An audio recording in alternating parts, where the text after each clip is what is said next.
A warm welcome into the Renewal Conversation today in the Renewal Nuggets. I'm Dr. Ioana Popa from Team for the Soul, and I love this space between science, psychology, Christian faith, and spiritual care. And I love conversing with professionals who had years of experience and practice in helping and serving and giving to others, and holding the tension between giving to others and in the same time finding ways to regenerate and renew so we can learn from their wisdom and from their nuggets from a lifetime. So today our guest is Joel Klepac, and he studied fine art painting at Asbury University. So that's how he started, as an artist, as a painter. And then he will talk about this. He worked in Romania for 9 years, and this is where we connected because we met years back, because I'm originally from Romania, and the stories he shared about how he served in Romania really, really touched me. He did a couple of things, and he's going to talk about it. On one hand, he helped children at risk and youth who were living on the street. And in the same time, he was holding painting exhibits in the local and guild galleries and designing and creating old paintings for the community center chapel. And in his professional life, he's a licensed marriage and family therapist, and he's been working in a college counseling center in central Kentucky.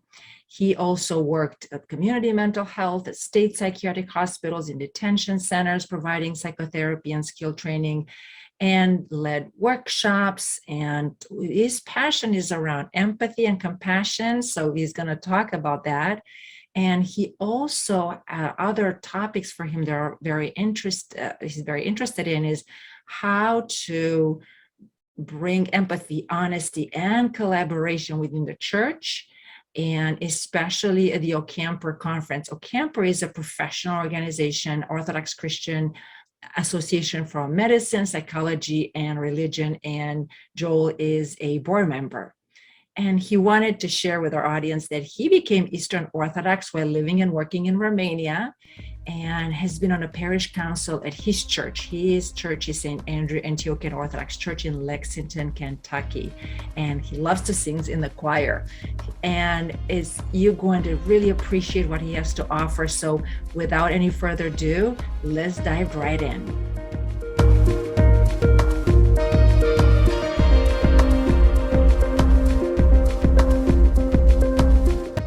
Welcome to this Renewal Conversation, Joel. I'm so excited that you're here. I know we met for years at different conferences, and lately we've been in the same board on the Ocamper, Orthodox Christian in Medicine, Psychology, and Religion. And there's so many other points of interest here, but I'm going to let you introduce yourself and also bring a little bit your interest to the table, and then we'll jump right in.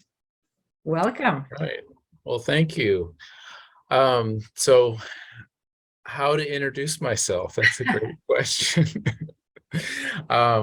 So in the theme of caregiving, I guess I'll introduce myself as a caregiver. I'm currently a licensed marriage and family therapist and work at in a small liberal arts college in Kentucky.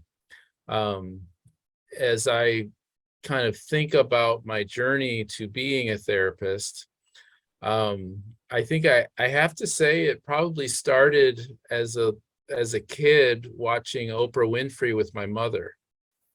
No way, that's so cool. Say more about that.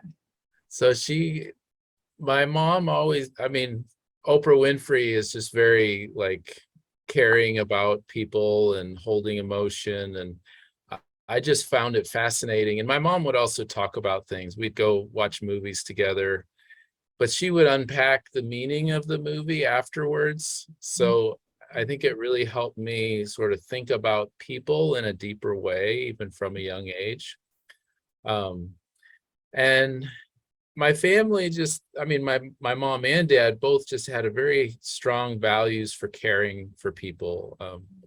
Our family adopted 3 of my siblings, and that was something that the whole family was involved in. And so beautiful, Joel. Wow. Yeah, there was a sense that we were in this together, kind of doing something in the world. And my family was super Christian, charismatic family as well. So there was very much a sense of, this is what it means to be a Christian, to really care for people. My house was the house our friends wanted to be at, Ah, because my parents really were welcoming and they would really be interested in them. Yeah, so I had a friend over at my house, yes. and I was getting ready to go with someone else, and I told my friend, like, we're going to leave now. And he said, well, you guys can just go. I'm going to stay here and talk to your dad.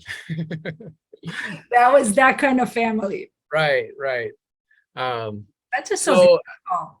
yeah, so I just had a family that really valued caring for people.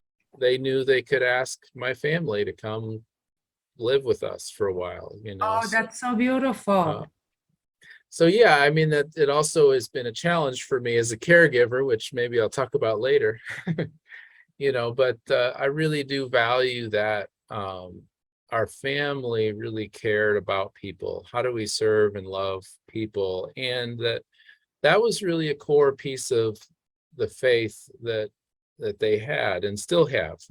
My mom still is recently started a Celebrate Recovery group through her church to help people in all kinds of recovery situations, and Mhm. they've done prison ministry and all kinds of different, whatever they found throughout their lives. They're still around trying to love and care for people. So I feel like my being a therapist now really, naturally came out of that.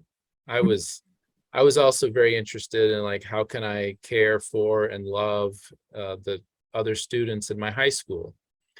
So I was always made a point to be friends with the down and out kid, the 17-year-old girl who was pregnant. Nobody wanted to talk to her. I was talking to her. So I just had a real desire to care for people in that way. Mhm. Um, That's so beautiful. And I'm wondering, I mean, as a family and marriage therapist, as you're very familiar with the developmental stages and whatnot of kids growing up in a family, we grow up in our families with our values, and at some point we internalize them and they become ours. So I wonder, what was it like for you? At one point you knew, like, this is me. Could have happened really early or later. yeah, it just I think probably when I was in high school, Okay.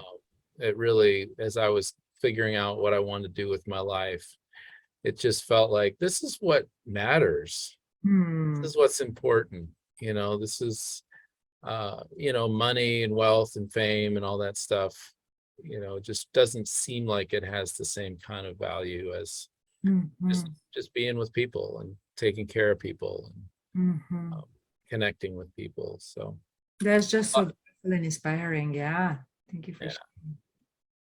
And then I know you did some work as well in Romania and maybe something else before. Do you want to walk us a little bit through that? I know a little bit. yeah, yeah. So I mean, even as a high schooler, I had this real kind of spiritual awakening, and this a real sense that I needed to go out in the world and help the world. I ended up going to Russia for as part of my religious community at that time.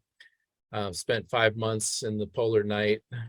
But there was a real sense of, like, I'm doing something real in the world.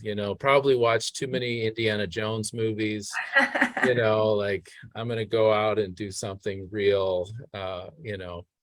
Sense of adventure too. But then I came back and went to college. I studied fine art painting, Okay. um, and I met my wife, and we got married before our senior year of college. And she also was interested in doing overseas work and had done some stuff in Colombia, South America. And so when we got together, we just really started trying to discern where we needed to be. And right after college, we went to India for a month and a half and visited some folks there who were working in different settings in India. One was a children's home. And it was Beautiful. just very meaningful. And we like, we, through that, we ended up in Romania Okay. working with children at risk. organization we were working with only had one staff person there at that time. And so, yeah, we were there 8.5 years, and it was really kind of another extension of like, how can we care for people? And we focused on kids who were living on the street. We also partnered with organizations that focused on pediatric AIDS cases.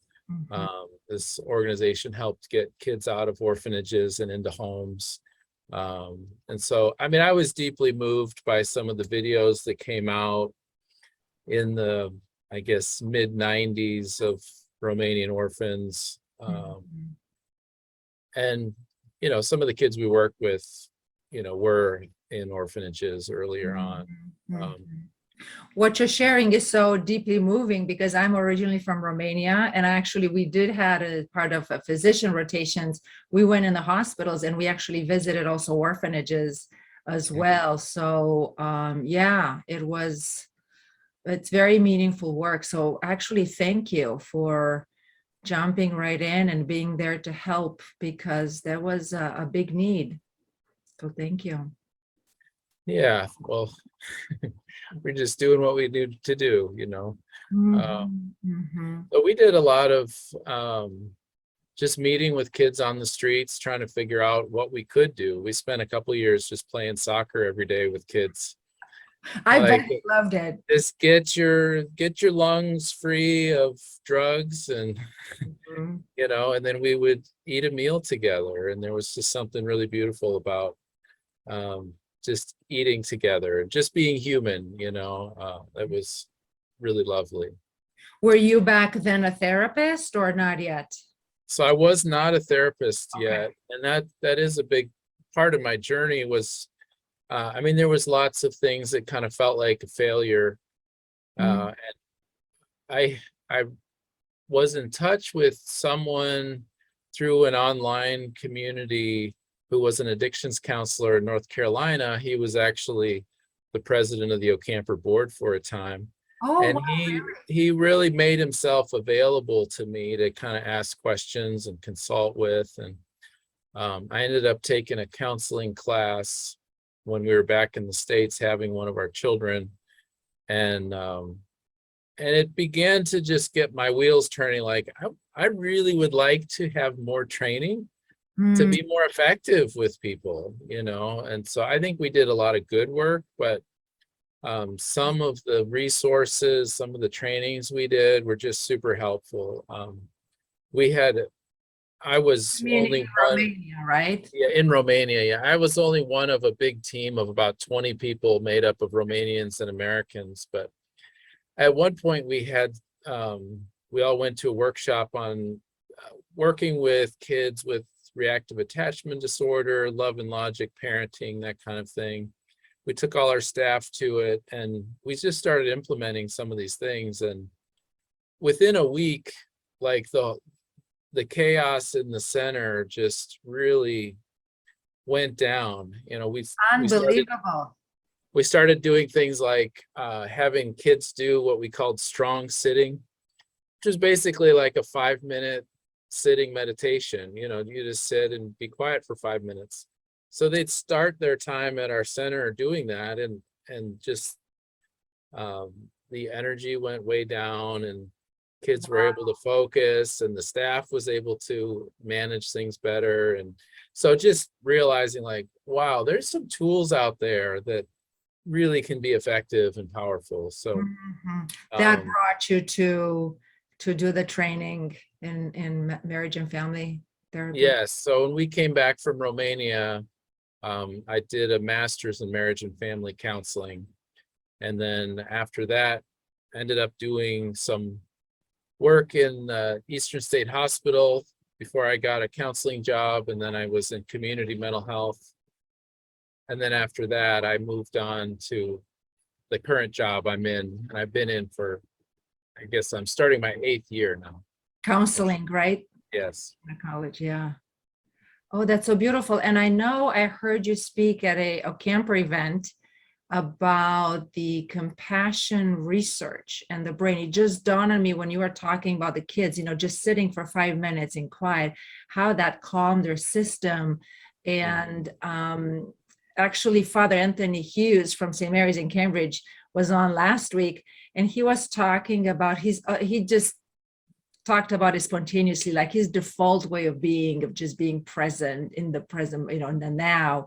And I thought of you, and I don't know, maybe you can share a little bit about this intersection between psychological research and spirituality, and how does that, you've seen that profound impact, right, even with the kids, and I'm sure with other people that you're working with. Yeah. Well, it's interesting.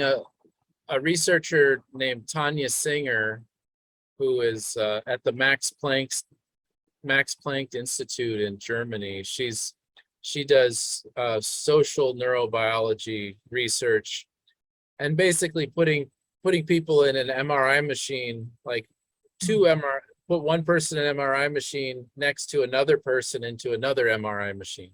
Okay. So they can actually watch two brains interacting at once. And so that's the social piece. So they can watch how their brains light up in relation to each other. Wow. So that's part of what they do. And they began to try to figure out how they could differentiate empathy from compassion. And they used the Buddhist monk Mathieu Ricard, who was also a psychologist. And he, the past 30 years or so been a Buddhist monk and does loving kindness meditations. So anyway, they asked him to watch videos of war scenes in an MRI machine while they watched his brain.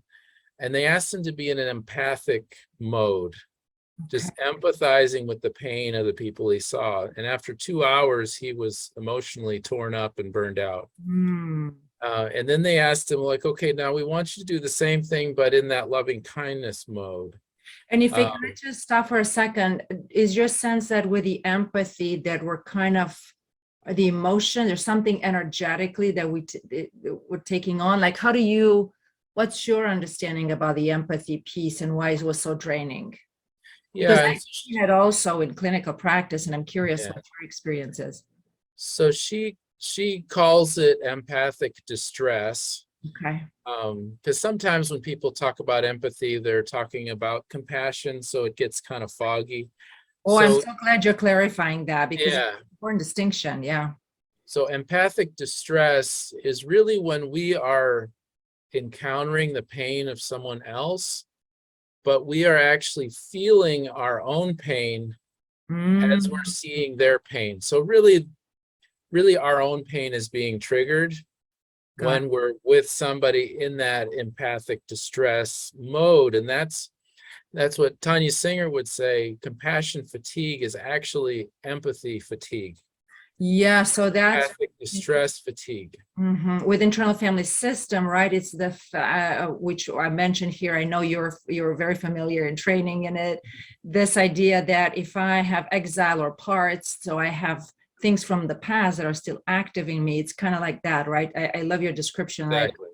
I am feeling distressed while I'm witnessing someone else's distress, and that is empathic distress. Great nugget here. I hope that if you're multitasking, come back to this, because this is an important distinction for many givers and caregivers. They get it. They're doing exactly this, what you're saying. Yeah. So, I mean, it really gives me a heart for therapists and helpers all over, is that if we're in that mode of empathic distress with people, it is very kind and loving, but also we are being drained. Yes. So this is the beauty of what Tanya Singer found out when they put Mathieu Ricard back in that MRI machine and had him be in that loving kindness place. After 2 hours, he was energized. Wow. Well, that's kind of like the regeneration renewal. So do you want to unpack this a little bit? There's a different way of being, and kind of maybe even give a nugget to how people can do this. Yeah. So with that loving kindness, there's some cognitive detachment. Okay. And there's also some kind of detachment emotionally, but it's not total. So there is empathy within compassion, but it's an empathy with a little distance. And so you can think of like what it's like if you have a small child that's learning how to ride a bike and they fall down, right? You know, like how that feels to fall down, right? But you're also kind of holding back because you don't know, like, did they really get hurt? Are they gonna, what is it for them, right? So that little bit of space is the kind of space that that compassion mode holds with people. It's like, I can be present to your pain, but I don't have to be in pain as I'm present to it. The Right. compassion neurocircuit they found also touches in with the filial care circuit. So there's like this connection we have between a parent and a child. I think this is some of my interpretation, but it's like part of it's life-giving and energizing because I am helping my child to grow and learn and move on and learn how to ride a bike. And there's some connection to like the timeline of what I'm doing here with this other person, right? So this filial care, there's also some belonging in there. So there's some other pieces of compassion that are bigger. They have healthy detachment. And in the, I'm Eastern Orthodox, and in our theology, we have this idea of dispassion or apatheia, which is a similar thing. It's like, it's detachment. So I'm not desperate to care, but I'm ready. You know, Yes. just like that parent with the child who's fallen, you get what might be happening for the kid and you're ready to help, but you're also not reacting so strongly that the kid cries because they're afraid of your reaction. Right, right. This is so So important, right? So there is less of the draining of the energy, but it's not a detachment like, oh, I don't care, you can do whatever, I'm fine here.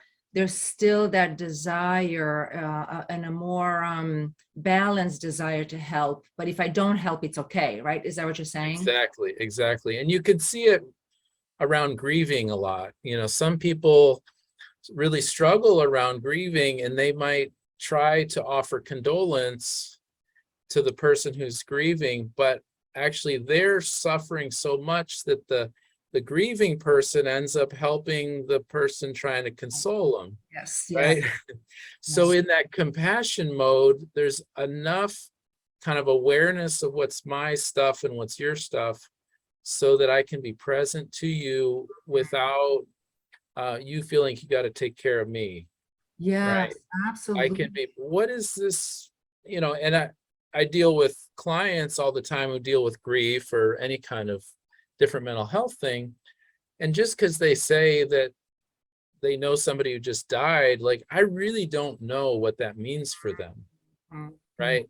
So as a therapist, that space, that detachment, I'm like ready to help, excited to help and be part, but also I need enough space to really let it be their experience so Mhm. that I can And be almost, helpful. yeah, and almost like a separation, what I'm hearing there, which is so beautiful. Like, okay, this could be my stuff. I'm not going to project it. And in the same time, kind of, I really don't know what the other person is experiencing. So not assuming, not projecting, and be curious. Would you say that? Yeah, Into absolutely. their Yeah. experience. Yeah. And I love the internal family systems model because all this is built into the model. Yeah. Do you want to speak a little bit more about that and what attracted you Yeah. to the model? Yeah. I mean, one of the things I love about being a therapist is that there is this amazing opportunity to continue on your own personal growth path, Mm-hmm. right? And IFS, internal family systems, like almost demands it.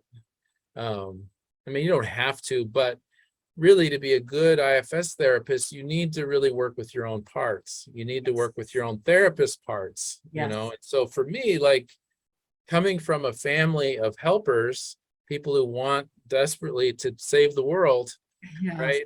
That was one of the parts as a therapist I need to continue to work with. It's a beautiful part that wants to help, but also if the client is not ready or needing or asking for a certain kind of help, I need to be able to calm my therapist parts that want to help down so I can make sure I'm matching what the client's needing at the time. Mhm. Otherwise, I know many clients in my 10 years of doing therapy have suffered me giving them really, really smart lectures about what they're suffering with, right? Which they probably didn't want or need, right? But Yep. my helper parts are just, I Mhm. just so want to help you, and I have some stuff that might be helpful, so I'm just going to throw it all at you. So Mhm. IFS has really helped me as a therapist be on a journey of continually monitoring what's coming up for me as I'm trying to be present and notice what's happening for you, and how can I sort of help you in your process. And Right. naturally, like in IFS, like as I ask some of my therapist parts to step aside, what's left over is self energy in the IFS model. Mhm. This compassion and care and curiosity. It's this compassion neural network. Yes, Um, yes. and And it's, go ahead. I was just going to say, this kind of thing are in different models too. Mhm. Polyvagal theory, people are talking about ventral vagal, being in ventral vagal. What are they talking about? The smart Vegas. Yeah, we're in this heart place of the heart. We're in this compassion, curiosity place. And that's that Mhm. compassion neurocircuit that has enough separation, but is also curious and ready to help, but not desperate to help. So it Mhm. has this balance. And actually, that place, being in that place, can be so energizing. And I've, with IFS, has really helped me as a therapist to, I mean, I still struggle with it constantly, but being able more to be in that place of compassion Mhm. with clients who can be really distressed, and instead of being sort of sucked into their pain, which triggers my pain, right? Right, I right. can be in this place of compassion, which actually I leave the session with more energy Yes. rather than just feeling decimated. And would you say that by being in this present, there's some underlining assumption of trust that whatever access to your neurocircuit of, or so to speak, of brain compassion network, that the other, the patient or the client, no matter how distressed they are, they can still have access to that? Would you say that that is a process? How does that help them, in other words? Because I could say sometimes I have clients and they're saying, but I'm in distress, do something, you have to fix me here, right? And there's something about the trust that I've experienced, but I'm not sure if that's your experience. I'm curious, how would you name the impact that you holding this presence has on the other? Yeah, well, I think it really allows you to be much more effective. It allows me to sort of Mm, calm down and to sit back and to listen a little bit longer. okay. Like, where is it that you're going with this? What does this mean to you? Rather than my fix it part coming in right away and Mm, chipping away at this thing, and they haven't really consented to that. Now all of a sudden I can calm myself down so that I can be more accurately present to what they're bringing into the room. mm. And yeah, I do. I think that as I can be in that calm, curious, compassionate place, the client can more easily get there too. Okay. And I think it is kind of infectious in a way, you Oh, know. I like that. Infectious. Because I think, if for the listeners who might not be therapists, they might wonder, well, how can I apply this in my life? Obviously, if it's a life and death emergency, please jump right in. Don't just be patiently listening to, if someone is in real emergency and crisis. But it seems to me that that could be applicable in day to day by just allowing to listen. There's a wave that kind of moves through. I know in grief recovery method, which is a 8-week process for grief, moving people through completing emotions. We work with people in dyads, and the listener is actually a coach to just listen with a heart with ears, they call it in grief recovery method. So they don't say anything, and it's at the beginning, this fixer part always comes in, but by the end there's this realization like, oh my goodness, whatever it is in the other person, this compassion nervous system, this calming down, this true self always shows up. Yeah. Yeah, I love that. And this, as we can slow down and separate a little bit from these fix it, busy parts, that true self or that compassion really does show up. And it's this is something that's very interesting to me is that Tanya Singer and her research, it's more about sort of unlocking and getting us into that state of compassion Okay. rather than trying to add it or teach it.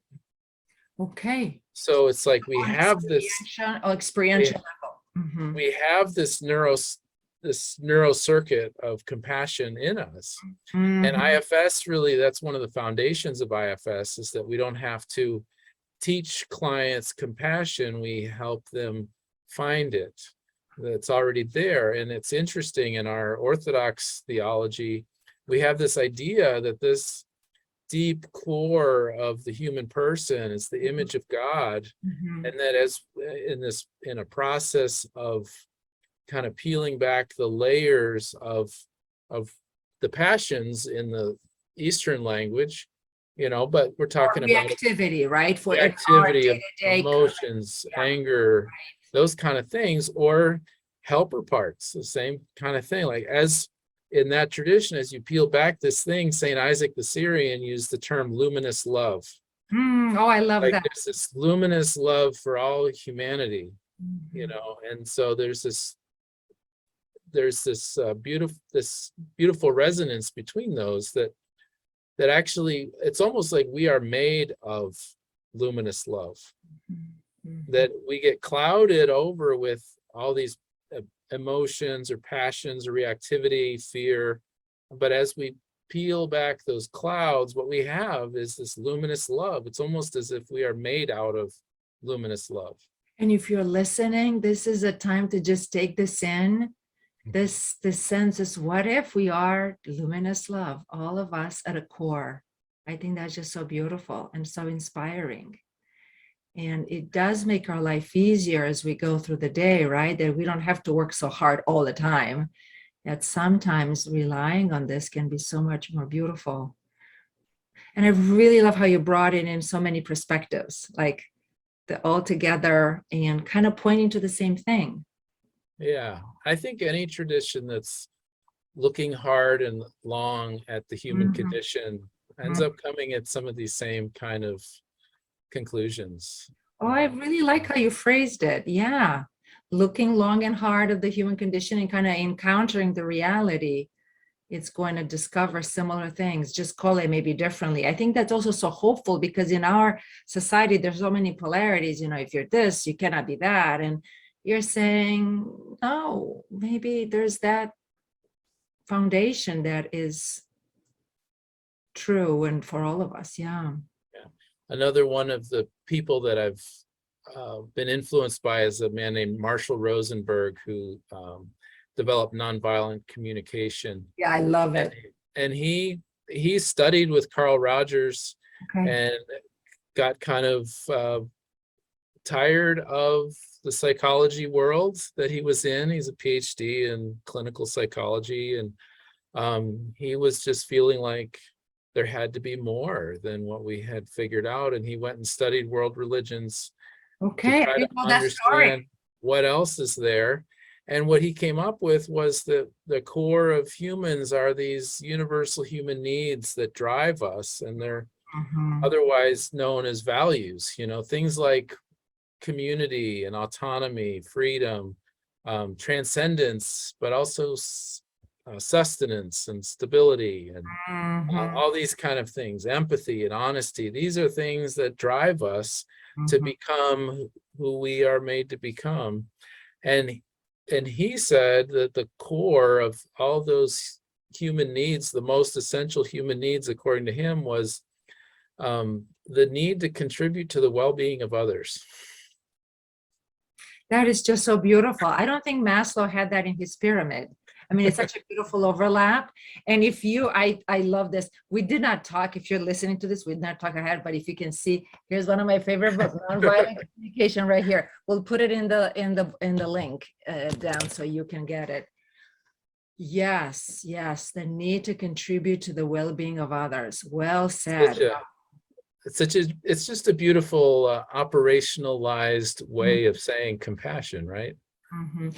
And I think there's such a dilemma sometimes that I've seen and a polarity, right? In some circles, like in Christian circles, it's so, of course, we want to help others. Of course, we want to do everything we can, and all the way to self-sacrificing and forgetting of our own needs and burning out and whatnot. And then you have sometimes in the therapy world this idea, well, what's the reason for helping others? Maybe this is codependency, or right, there's some labels against that we need to be more self actualized or whatever, which is nothing wrong with that, but it almost feel like there's a two poles, where what if there are not two poles? What if there is an indeed a need to help others, and there's a way to do that in healthy ways without either burning ourselves down or end up in troublesome relationships and whatnot. I Yeah. wonder, especially as a family therapist, you probably encounter that all the time. Is that? Yeah, absolutely. In the nonviolent communication way of thinking about things, there is selfishness on one side Mhm. and selflessness on the other side, right? And that's kind of the Yes. polarity you're talking about. But nonviolent communication would say we should have the place in the middle that's self-full. Uh, Oh, I love it. So another way to think about it is that, you know, with selfishness, it's like I don't have room for other people's needs. Right, right. And in selflessness, there's no room for my needs. And Mm, so in nonviolent communication, if you're working with a family or community or society, even, it's like, how can we make sure everybody's needs are on the table, including mine? yes, yeah, I'm a human being like Right. everyone else. Yes. So nonviolent communication has this really beautiful, simple process of kind of how to interact. And one mode is being in this empathic or compassion. I'm really listening from my heart and Mhm. really trying to listen for your universal human needs Yes, underneath whatever it is you're saying. The yes. other side is like honesty, but being honest about what my needs are in the situation. So Mm, speaking from the heart, meaning speaking about my values that are in play here. So that's like the branches of the tree. And then the roots of the tree, when we go inside and try to connect with what's really mattering for me right now. mhm, mhm. And sort of what's mattering to them as I listen to them, Mm, as I speak to them, you know. So there's this process of sort of how can I acknowledge my needs, name my needs, and also acknowledge and name the needs of the other people right. here. And then sometimes, even if I need to set my needs aside for the time, I've still honored them Yes. and I Yeah. make a plan for them, right? Yeah, yeah. So it's not one or the other, it's one and the other, which is so similar in non-dualistic thinking in general, or a third way, also Trinitarian way, depending on the perspectives that you might be coming from. Or yeah, psychosynthesis has this and that, as opposed to this or that. Yeah. So we could see it in many threads. Beautiful. Yeah. And so, I mean, part of the genius of nonviolent communication is it gives you a process for going below the strategies. Yes. And once we get to our needs or values underneath there, then there are many, many different strategies to meet everybody's needs. You know, Yes. so one Yes. example I use is like earlier in my marriage, like Saturday morning, I'd be like 10 o'clock, I need to go here and do this thing, right? And then all of a sudden there's like conflict about who's going to use the car or whatever, you know. So now we put our needs on the table, which is like, what do you need to do today? What do I need to do today? And then how can we coordinate to make all that Oh, happen? that's so beautiful. I think if you're listening, that's just such a beautiful way to think through and negotiate and have everyone's needs respected in a family. That is so beautiful. And also, if you're listening, if you Google it, there's a PDF for nonviolent communication, literally 4 steps. that you could use as a family, as a couple, with friends. Like, okay, here's what I want to say, but what is my emotion? I think you tell me if I got this right, Joel. What's my emotion underneath it? What's my need underneath that? The third layer, and underneath that, how do I make a kind request? Right? Is that Yeah, how do I make a request based that's on the need? beautiful? Yeah. That is so beautiful. And I'm wondering, I mean, it's very beautiful to have the professional expertise and try it and whatnot. And it's also even better when we learn from personal experience as well. So I'm wondering, how do you, I mean, you already gave some example with your wife, which I think was so beautiful. How do you also use all this to enhance your sense of presence, your sense of compassion? Like, what are some of your daily practices that can inspire others to kind of take care of the different needs, right? From the mind level, body level, emotional level, even soul kind of spiritual level. Like, what are the things that you do either or yourself or with your family, however you want to approach this? Yeah. So, I mean, we've already mentioned internal family systems and nonviolent communication. And like my family growing up was very other focused. Okay. And my position in the family as the second kid, I was also like the one who wanted to show up and take care of everybody all the time, So working with my own caregiver parts, like I needed to figure out how to even know what I wanted or needed, because Yeah. I kind of learned not to ask that question. How did Uh, you do that? Any so tips, advice for the listener? yeah, so one of the big helps for me was using a nonviolent communication self-empathy journal. Ooh, And I like that. it's a very simple process, just like you described a minute ago, Ioana. Um, I I can send you kind of a format for it, but basically it's thinking about, in this particular whatever situation I'm dealing with, what are my thoughts, what are my feelings, what are my body sensations, and then from that trying to figure out what are my needs in the situation. You just write it all out. And sometimes if it's about a situation that happened or an occurrence, you might write about what I wish would have happened, what I might want to do different based on Mhm. now that I am more connected with my needs, but also there's space for thinking about what the other person's needs are. But it's just a journal, and I have on the front cover of it, I have my little format. Oh, I see. You just kind of glue it on it to Yeah, remember. glue it on. Oh, And that's then so brilliant.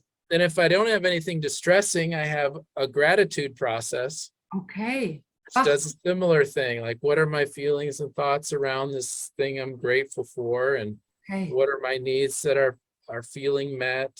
Those kind of things. And on the back side of my notebook, I have a wheel of universal human needs, which is just a chart of, Okay. basic universal human needs. But really, if you just ask the question, why does this matter to me, enough times, you will land on a universal human needs. Mm, And right. so that process, I did that for a while, and that was really helpful, just to Just take time to focus on what is this meaning for me? Why does this matter to me? What is important to me in this situation?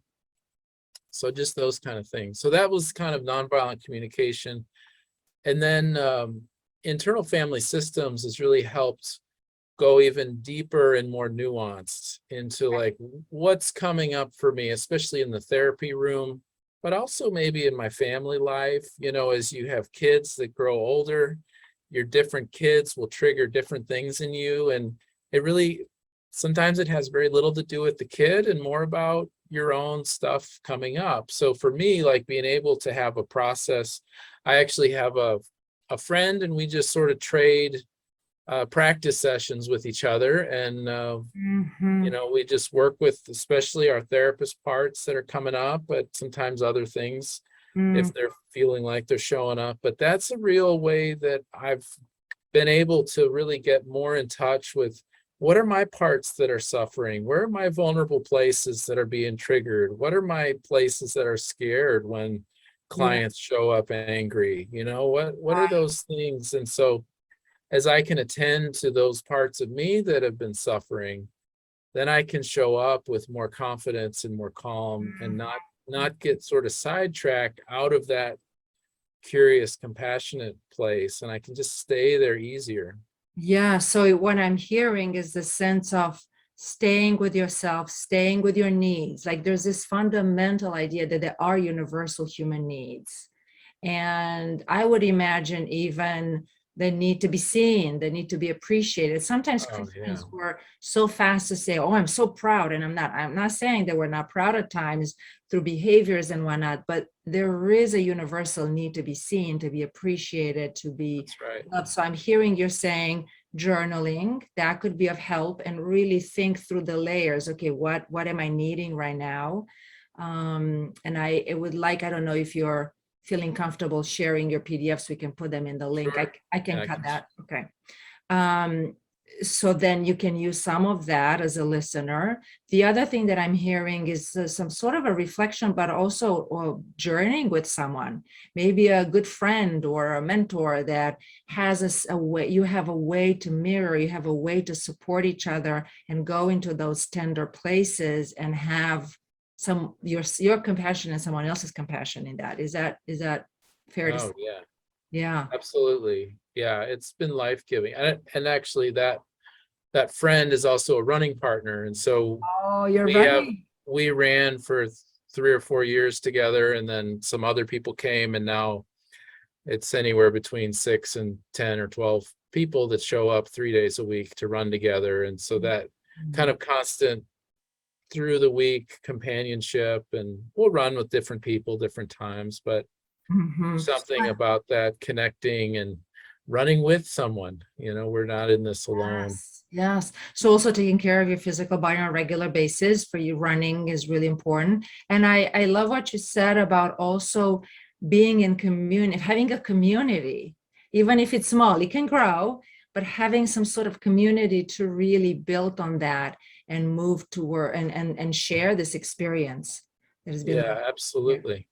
And I also have been on the board of our church, our local Eastern Orthodox church.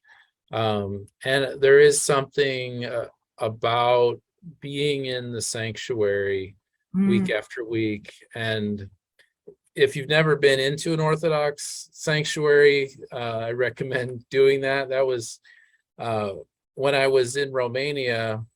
We would take visitors to the cathedral in our town in Romania, and there was floor to ceiling icons on the frescoes, mm. this iconostasis that's kind of the screen between the altar and the people was like 50 feet tall and gold and full of icons, and just unbelievable. And there was a seminary choir that would sing in the choir loft, and there were 12 priests that served with the bishop. And Oh, wow.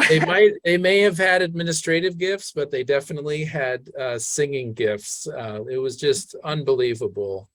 Um, but just I can remember one time in particular when I think one of the kids who we worked with on the street had died, and it was just a devastating time for all of us. Just such a sense of injustice, and just that whole problem of evil, and the death of children is, the worst, one of the hardest things for us to deal with. And I can just remember just being so burdened and down and depressed, and just dealing with this.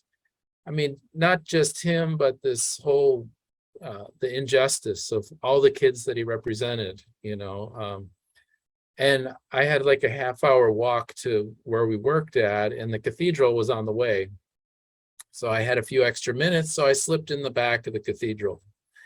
And there was a priest praying a service for people who had passed away, with some family members in the front of the church. And I went, near the entryway of the church. And I went up towards the altar of the church, and they have seats along the outside. And I just was overwhelmed by this sense that this completeness. And within the Orthodox Church, there's also the Christ, like creator, pantocrator in the top, and The the paint, whole the icon. scheme goes down all the way to local Romanian saints. And then you have the people there, so there's this whole kind of symphony of relationships. And completeness. Is that And what you're saying? completeness. Yeah. And it was almost like in bringing into that space this grief from losing this kid. It was almost like I had this sense, not that it was okay, but that it would all be made right in the end. It was almost like the cathedral, the perfection of the cathedral was almost like tasting the end. Like things will be made right, just as you can see it and hear it in the space. And then you walk back out and you trip over a dog in the street and whatever. Back to the 3D world. Yes. Right. So Yeah, but that's been an important thing for me, to be able to kind of have that sense of the big picture, that I am just a small part of something much bigger than me. And whether I've been in religious groups or non-religious groups, it's amazing just to be a part of folks that are just have this deep compassion and love, and just want to see healing, want to see reconciliation. That I think as a caregiver, just to know like that you are not alone doing this stuff, regardless of spiritual beliefs. Like you're part of many, many, many people who are working together to make things better. So. And would you say that part of your regeneration and renewal practices involves this contact with this larger perspective, the sacredness, and this sense of communion? Yeah, absolutely. And I don't, there's something missing if I'm not connecting with those sacred places. I do also, as part of my my regular practice, I try to do a prayer rule. And part of that is using prayers from my church, but also just trying to spend about 20 minutes in silence, and really allowing that time to get grounded.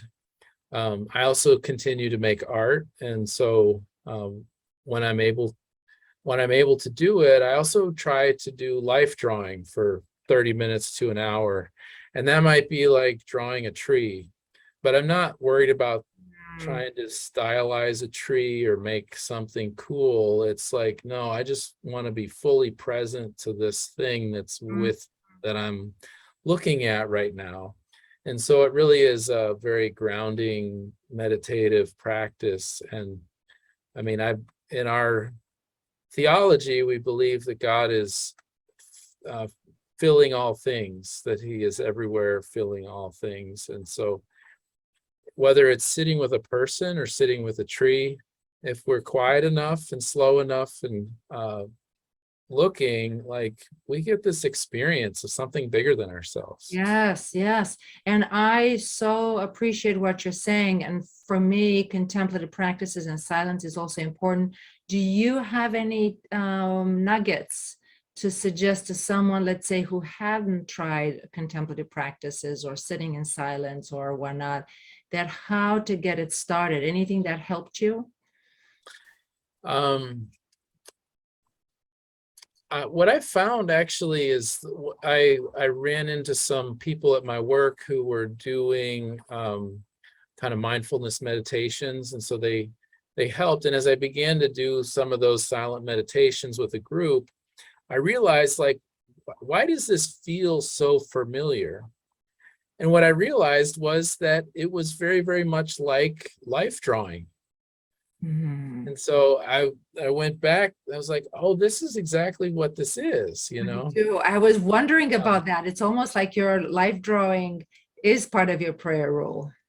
It is, yeah. And so That's so beautiful. I do think it's helpful to know that you can do active things Mm-hmm. that also clear your mind. One of the drawing practices I like is doing blind contour drawings, which is basically where I don't even look at the paper. So I may have a pen or a pencil and I'm only looking at the tree or the couch or whatever it is, and I'm just drawing without looking, but without looking at my paper, right? Yes, And yes. so you just sometimes it just looks like a bundle of wire on your page, but really what you've done is you've kept your hands busy while you're paying close attention to something. Yes. And it's very sort of grounding, and Mm. I use that kind of thing in some of my paintings as well, but um I think that's just so beautiful, and it reminded me of the Christian Eastern Orthodox tradition about Jesus' prayer and using beads. So you do something with your hand, and in the same time, you get into this contemplative, silent place.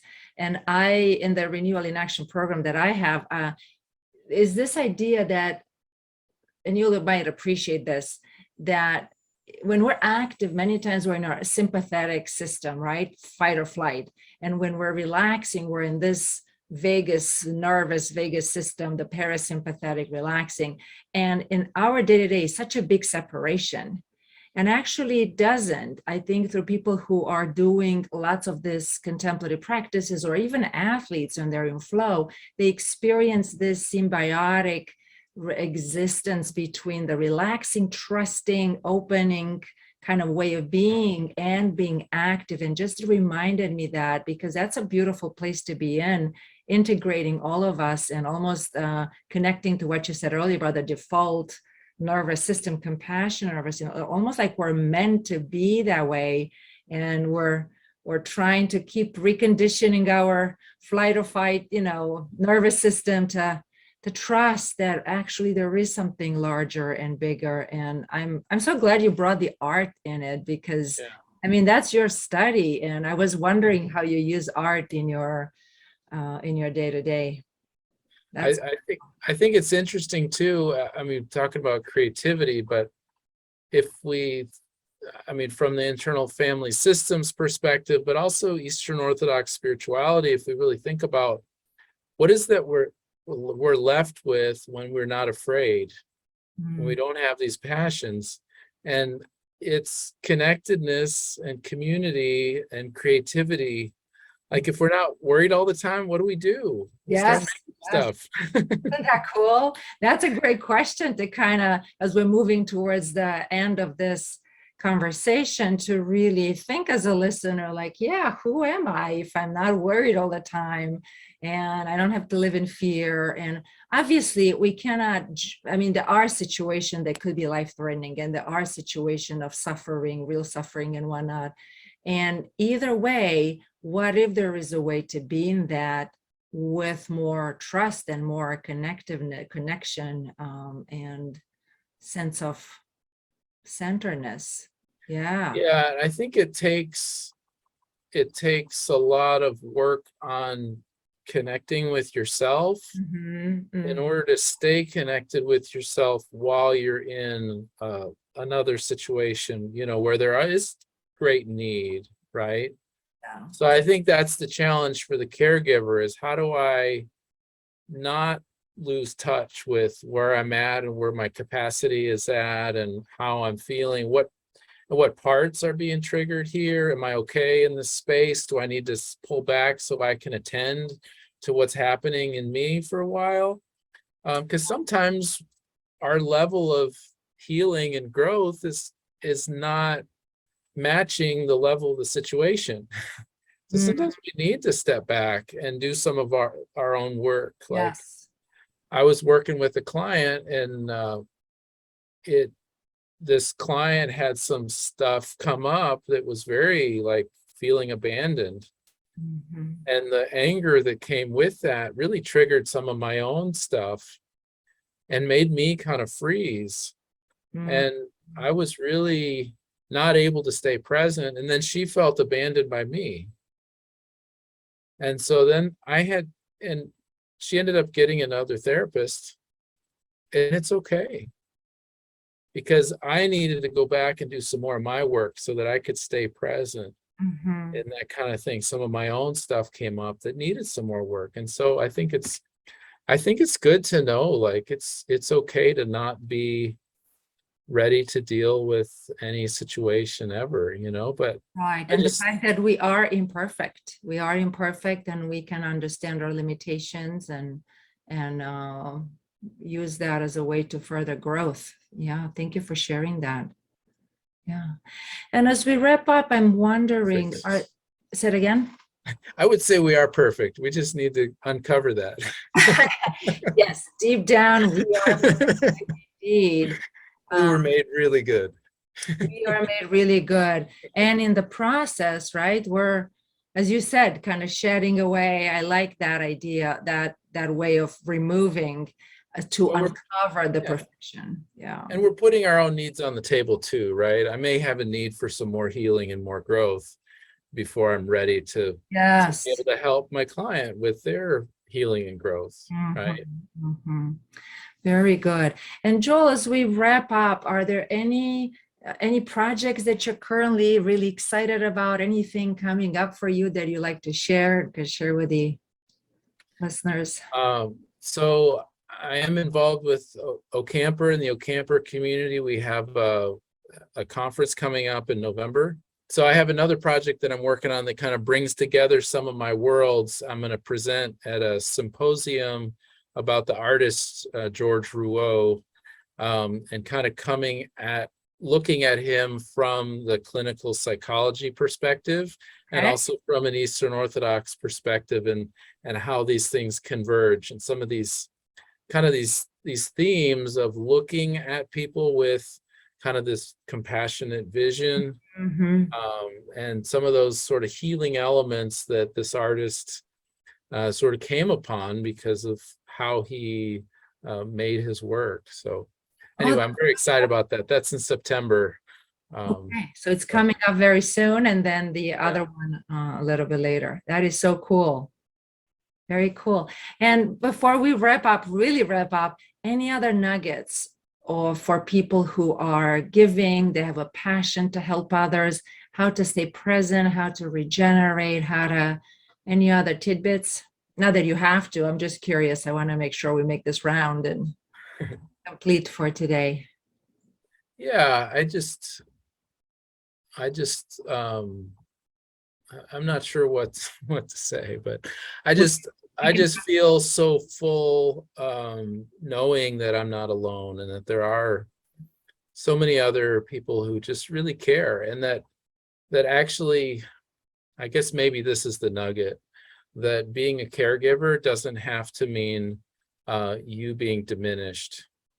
That Mm, actually being a caregiver that is healthy and whole can mean that you actually become more alive and more energized. So there is a way, if you can find one of the many ways to get there. But I just want people to have that vision that you can be a yes. therapist or a doctor or caregiver, and find a way to work with your own stuff so that you can actually be energized and full of life in Mhm, this. mhm. Uh, That's that's right. Or you might be a parent at home, or you might be working in absolutely. business, or I don't know, in a supermarket. The place doesn't matter, but what I'm hearing you say, this desire to help, this desire to give and care for others does not have to diminish us, but we can actually grow and become even more full.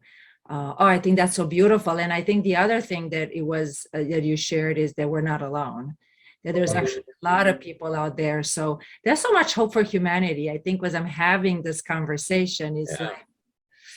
like, it's so beautiful that there are people that really, really genuinely care for this and they are passionate. So, thank you so much, Joel, for Yeah. the sharing and conversation. And thank you for what you're doing, and collecting ways of helping as caregivers. Thank you so much. Thank you, Joel, for all this richness and your wisdom from your professional and personal life experience. And I hope as a listener, you really took so many nuggets away and got inspired of this sense of you're not alone. We are together in this. There are many, many people who love to give, who love to care for others in so many ways. And I hope you're getting inspired. I hope you continue to give and you find ways to regenerate and renew, because the world needs you regenerated and renewed and full of passion and joy and energy. And this is as well my last reminder that if you're interested in the Renewal in Action pilot program for Christians, where you can learn to regenerate and renew, to live a prayerful daily life, and also access this energy and joy on a day-to-day basis by integrated body, mind.